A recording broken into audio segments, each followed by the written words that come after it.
여러분 안녕하십니까. 월요일 아침 여수 MBC 뉴스투데이입니다. 전남 지역 소상공인 10명 가운데 4명은 사업장을 소유하고 있는 것으로 나타났습니다. 통계청이 발표한 2018년 소상공인 실태조사 결과에 따르면 사업장을 소유하고 있는 소상공인의 비율은 전남이 39.6%로 전국에서 가장 높았고 나머지 60.4%는 사업장을 임차해 영업활동을 하는 것으로 집계됐습니다. 또 사업장을 임차하는 소상공인의 경우 이들이 부담하는 보증금은 평균 1,928만 원, 월세는 평균 81만 원이었습니다. 공영 개발이 진행 중인 여수 소재지구를 민간 주도형 택지로 개발하려는 시도가 있었는데요. 사실상 어려워졌습니다. 여수시에 따르면 최근 광주고법은 소재지구 일부 토지 소유주들이 공영 개발을 중단하고 민간 개발지구로 지정해 줄 것을 요구하며 제기한 소송의 항소심에서 1심과 마찬가지로 여수시의 손을 들어줬습니다. 민간 토지 소유주들은 지난해 3월 도시개발법에 따라 직접 조합을 결성해 여수 소재지구에 택지를 개발하겠다며 소송을 제기했지만 1심에서 패소했습니다. 올 한 해 순천을 찾은 방문객이 1,000만 명을 넘어섰습니다. 1,000만 돌파라는 상징성은 크지만 관광 콘텐츠를 다양화해야 한다는 지적이 나옵니다. 박민주 기자입니다. 2019년 안에 순천시는 순천 방문회를 선포하고 관광객 유치에 본격적으로 뛰어들었습니다. 국내 최대 정책 박람회인 대한민국 균형발전 박람회, 18개 국제 습지도시가 참여한 람사르 습지도시 네트워크 출범을 포함해 굵직한 국내 행사를 잇따라 개최했습니다. 순천을 찾은 방문객도 지난 25일을 기준으로 1,000만 명을 넘어섰습니다. 올 초 목표로 한 수치를 돌파한 순천시는 관광도시 모델 기반 구축이라는 의미를 높게 평가하고 있습니다. 1,000만이라는 수치는 우리 순천이 앞으로 생태와 문화 이 도시로 성장 가능하다는 그런 비전을 제시해주는 그런 거라고 생각합니다. 하지만 1,000만 방문객이라는 상징성보다는 앞으로 내실을 기해야 한다는 목소리도 나오고 있습니다. 순천 방문회와 연계해 올해 급속하게 방문객을 늘리는 시책에 무게를 실었던 만큼 관광객 유치에도 패러다임의 변화가 필요한 대목입니다. 규모의 관광보다는 생태, 문화, 정원의 관광 콘텐츠를 높이는 중장기적인 계획이 필요하다는 겁니다. 무엇보다도 관광 콘텐츠를 다양해야 합니다. 순천의 강점인 생태, 문화, 정원을 더욱 부각시켜 콘텐츠를 다양화하고 심화시켜 나가야 할 것입니다. 유네스코 세계유산과 잠정 목록, 람사르 습지 순천망과 국가정원 1호를 품은 순천시. 순천 방문회를 넘기고 새로 시작하는 2020년. 보다 다양한 관광 정책의 필요성이 커지고 있습니다. MBC 뉴스 박민주입니다. 순천시가 동아시아 문화도시의 해인 2020년 생태와 문화를 두 축으로 평화와 경제 번영 기반 구축에 나섭니다. 순천시는 내년 생태, 문화와 예술을 합쳐 세계 관광의 별로 발돋움해 나갈 계획이라고 밝혔습니다. 또 동아시아 문화도시 선정으로 문화예술 교류를 통해 세계적 문화와 평화도시로 도약하는 원년을 만들겠다고 강조했습니다. 농림축산식품부의 2020년 로컬푸드 직매장 지원 공모사업에서 여수농협, 여수원예농협 등 전남 7개소가 선정돼 전국 최다를 기록했습니다. 로컬푸드 직매장 사업은 중소농이 생산한 농산물의 안정적 판로 확대와 직거래 활성화를 위해 건축, 토목공사, 간판, 비품 구입비 등을 지원하는 방식으로 추진됩니다. 현재 전남 지역에서는 로컬푸드 직매장 42개소가 운영 중이며 지난달 말 기준 매출액 716억 원에 800여 농가가 참여하고 있습니다. 지역 농협과 베트남의 농업 교류가 본격적으로 추진됩니다. 10여 명으로 구성된 베트남 경제교류단은 어제 순천 농협을 방문해 파머스마켓 등의 농산물 유통 현장을 둘러보고 농협 관계자들과 농촌 활성화 방안 등을 논의했습니다. 순천 농협과 베트남 경제교류단 양측은 농가 소득 향상을 위해 스마트 농업과 아열대 작물 재배 분야의 교류 활동을 본격적으로 추진하는 한편 지역 농산물 수출입도 확대하기로 했습니다. 농수특산품을 판매하는 쇼핑몰을 직접 운영해 성과를 내는 지자체가 있습니다. 민간 위탁 때보다 5배 이상 매출이 뛰었습니다. 박영훈 기자가 취재했습니다. 맛이 달다해서 이름 붙여진 꿀고구마 주산지 해남군. 2달 전 가동에 들어간 이 업체는 가스 화로를 이용해 특산품인 꿀고구마를 구운 뒤 500g 단위로 담아서 선보이고 있습니다. 최고의 맛을 자부하지만 고민은 초기 유통과 홍보. 구슬이 섬이라도 깨야 보배라고 이게 좋은 제품을 만들어도 소비자가 알 수 있어야 되는데 이제 저희 그 영세 업체들이 그런 부분에 있어서 굉장히 고민이 많이 있습니다.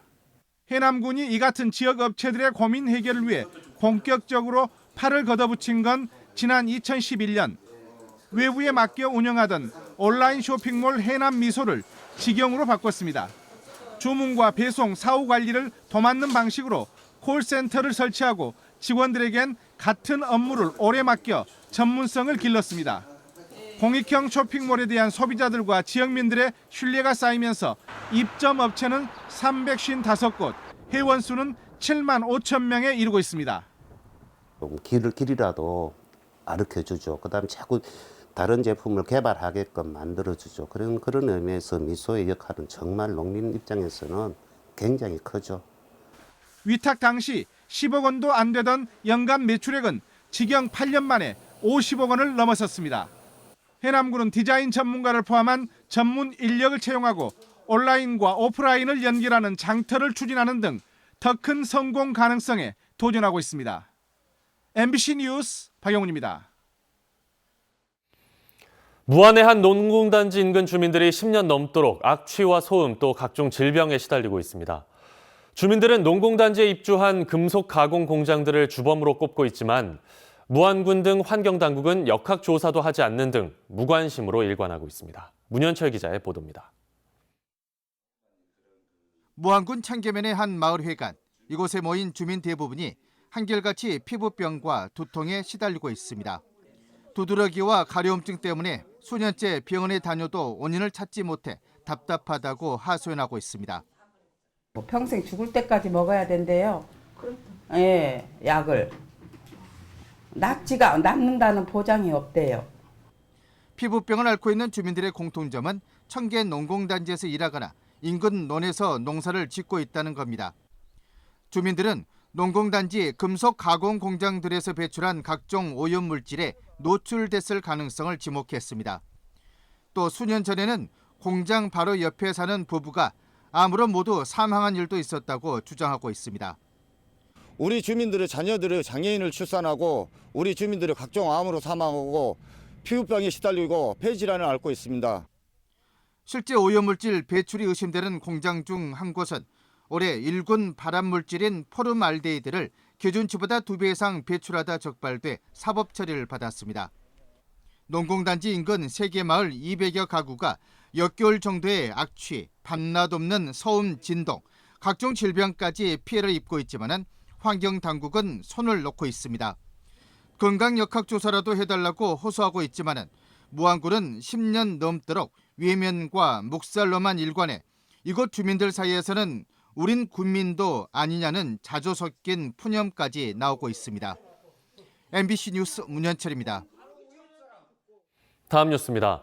여수 앞바다에 해양 테마파크를 만들어 미래 해양관광 산업을 선점하자는 제안이 나왔습니다. 여수시 의회 김종길 의원은 최근 본회의 10분 발언에서 조만간 개통될 11개의 연륙 연도교와 웅천 마리나 사업, 소호 동동다리 연장 등 지역의 관광 인프라와 연계하는 핵심 콘텐츠가 필요하다며 이같이 주장했습니다. 김 의원은 특히 국민소득 3만 달러 시대에 진입하면 해양 관광 산업이 더 각광받는다며 여수가 많은 조건을 갖추고 있는 만큼 시민들의 열정과 의지를 모으면 추진할 수 있다고 강조했습니다. 계속해서 희망 2020 나눔 캠페인에 성금을 보내주신 분들입니다.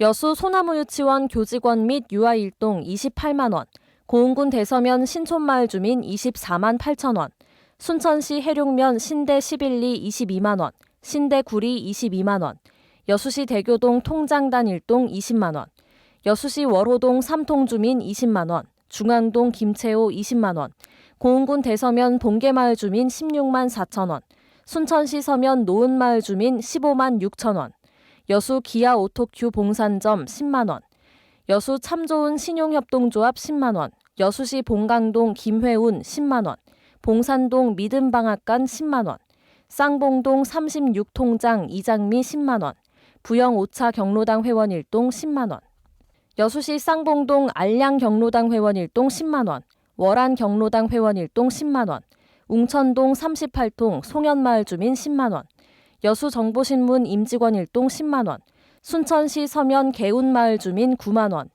순천시 서면 세동 마륜마을 주민 6만 원, 여수시 봉산동 곡성 소주방 5만 원, 미래홈마트 신용식 5만 원, 최수미 5만 원, 통장 최기석 5만 원, 여수시 쌍봉동 29통 김석곤 3만 원, 광양시 광양읍 전남지체장애인협회 조영주 만 원. 성금을 보내주신 분들께 감사드립니다. 희망 2020 나눔 캠페인은 내년 1월 말까지 접수합니다. 시청자 여러분의 많은 관심과 참여 바랍니다.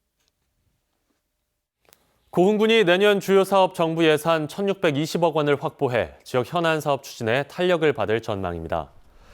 고흥군은 내년 정부 예산 확보액이 올해 국비 확보액 1,145억 원보다 475억 원 늘어난 1,620억 원으로 당초 목표치를 초과 달성했다고 밝혔습니다. 정부 예산에 반영된 주요 사업은 국도 77호선 포두 영남교차로 개선 사업 등 신규 사업 48건에 242억 원, 계속 사업 102건에 1,378억 원입니다. 광양시가 원도심의 특성을 살리기 위해 시설 개선 사업을 추진합니다. 광양시는 정부의 내년 간판 개선 사업 대상지로 선정돼 광양읍 일원에 있는 건물 40여 곳과 업소 등 90여 곳을 중심으로 5개 광고물과 주변 환경 정리에 나설 계획입니다. 일단 지금은 대부분 지방에서 영상권으로 출발하고 있지만요. 낮부터는 북서쪽에서 강력한 세미 한파가 몰려오겠습니다. 특히 내일 아침 파주의 기온은 영하 14도, 서울은 영하 10도까지 곤두박질하면서 대부분 지역에서 한파특보가 발효가 되겠고요. 칼바람의 체감 온도는 영하 20도까지 뚝 떨어지겠습니다. 오늘 내내 흐린 하늘에 오후부터 오후 한때 중부와 전북 지방에서는 비가 찔끔 더 내리겠고요. 밤부터 눈구름이 만들어지면서 충남 서해안과 호남 지방에서는 내일 새벽까지 1에서 최대 5cm가량의 눈이 내려 쌓이겠습니다. 현재 위성 영상 보시면 주된 비구름은 물러갔지만 홍성과 전주 등지로는 약한 빗줄기가 남아 있습니다. 오후엔 중서부 지방부터 먼지가 유입되면서 전국에서 일시적으로 먼지 농도가 높아질 수 있겠고요. 한낮 기온은 서울이 6도, 대구 12도가 예상됩니다. 새해 첫날에도 서울의 기온이 영하 6도로 시작을 하겠고요. 올해 마지막 해넘이와 새해 첫 해돋이는 대부분 지방에서 감상하실 수 있겠습니다. 날씨였습니다.